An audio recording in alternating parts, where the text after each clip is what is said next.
জানি, তারপর আমার নাম পরিচয় দিই, একটু শুরু করেন, তারপর আমি বুঝতে পারি। জি ধন্যবাদ। আসসালামু আলাইকুম। আমি ফারহানাজ হক রিপা, বাংলাদেশ কৃষক শ্রমিক পার্টির বর্তমান চেয়ারম্যান। আমি মহান নেতা শেরেবাংলা একে ফজলুল হক সাহেবের নাতনি।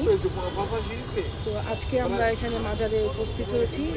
উনি ব্যক্তি হিসেবে কেমন ছিলেন, বা উনি শেরেবাংলা একে ফজলুল হকের 64তম মৃত্যুবার্ষিকী আজকে, সেই কারণে আমরা সকলে তার দীর্ঘায়ু আত্মার দোয়া কামনা করে আমরা এখানে মাজারে সকলে উপস্থিত হয়েছি। অসংগঠিত নেতা এবং অবিভক্ত বাংলার প্রধানমন্ত্রী, কালজয়ী নেতা, মহান একজন নেতা। উনি আমাদের দেশের বাঙালি জাতির গর্ব। তো ওনার আসলে কর্মজীবন এবং ওনার যে রাজনৈতিক জীবন, এটা সাধারণ মানুষকে ঘিরেই ছিল। উনি আসলে কৃষক কুলের নেতা। উনি ডাল ভাতের রাজনীতি করেছেন।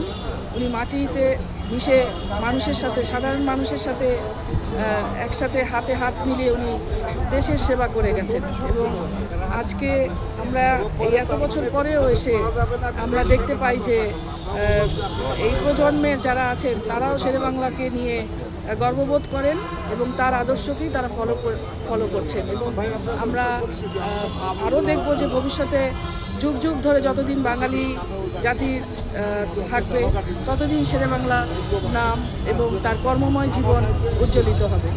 ধন্যবাদ। আর একটু কথা বলতে চাইছিলাম।